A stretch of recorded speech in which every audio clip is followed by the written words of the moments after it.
YouTube in the past has consistently argued that their algorithms, policies, are often geographically dependent. That's something that we were told. It's something that many of you have been told. If that's the case, I would implore YouTube, could you please explain to me, your shareholders, and in all likelihood, a congressional hearing, why you believe it most appropriate in serving your audience to block the content of a United States presidential candidate exclusively in the country in which she is running?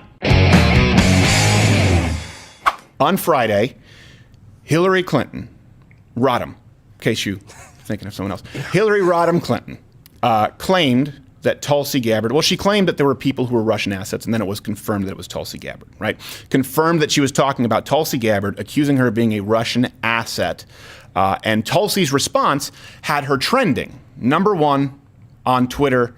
I think it was this on Friday? It was last Friday. That's when we were looking into this. Okay, so she was the #1 trend. Actually, I think like #1 through 4, because one might have been Tulsi, another might have been Russian asset, another might have been Gabbard. The point is, she was the belle of the ball, with many verified check marks, by the way, and pundits running with the story, fighting over whether she was a Russian plant.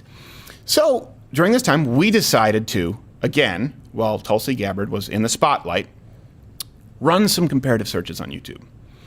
When we set our VPN, so I want to be clear, this is the crescendo.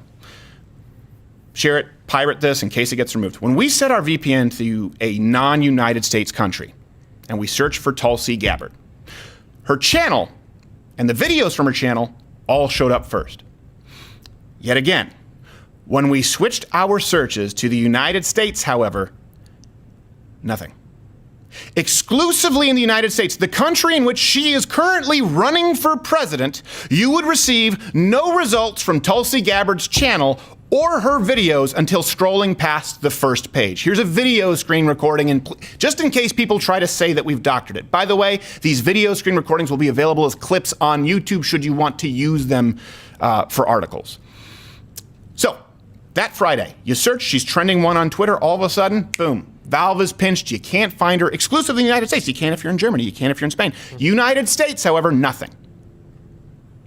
By Sunday, once the trend of Hillary Clinton's character assassination had subsided, the results for the US and other countries were magically switched back to being identical.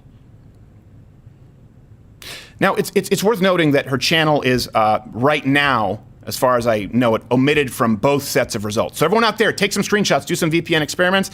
I assume they're going to be fixing this once this video is out, and I assume that someone there is watching this right now, so they may not necessarily be consistent. You don't always have the same result twice. Even though, by the way, they're the same, her channel is not as prominent as it was before. Let me say this, Tulsi Gabbard is not my candidate. Like I said, I wouldn't vote for her. But this is chilling.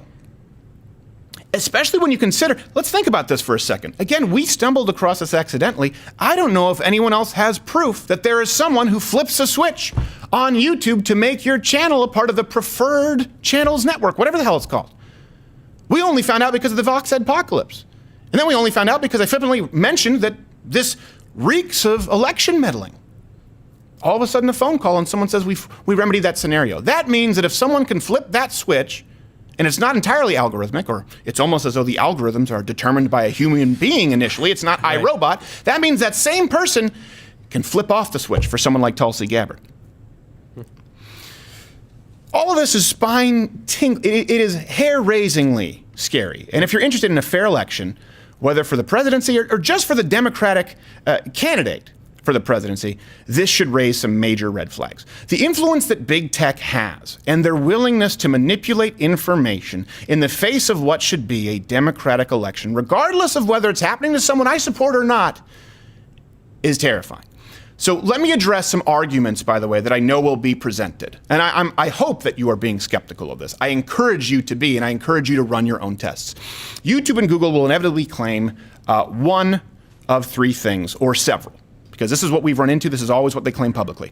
1, that it's simply algorithmic. It's not.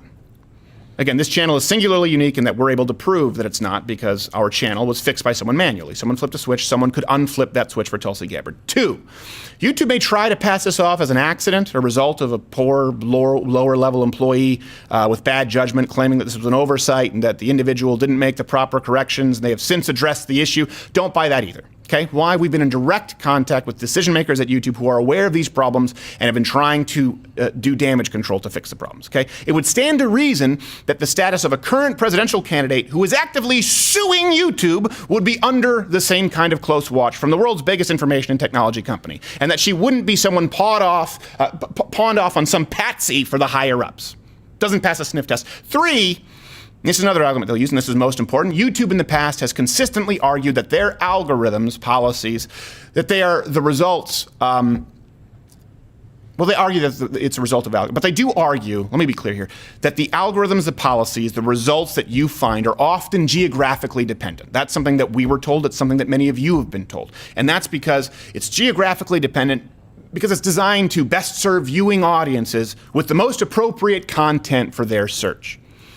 I've heard this argument made a whole lot, and I expect it to be made now.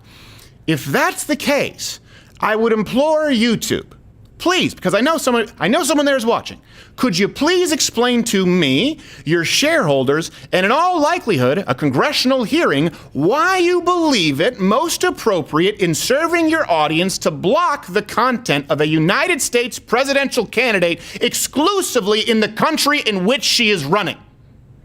Hey, I hope you enjoyed this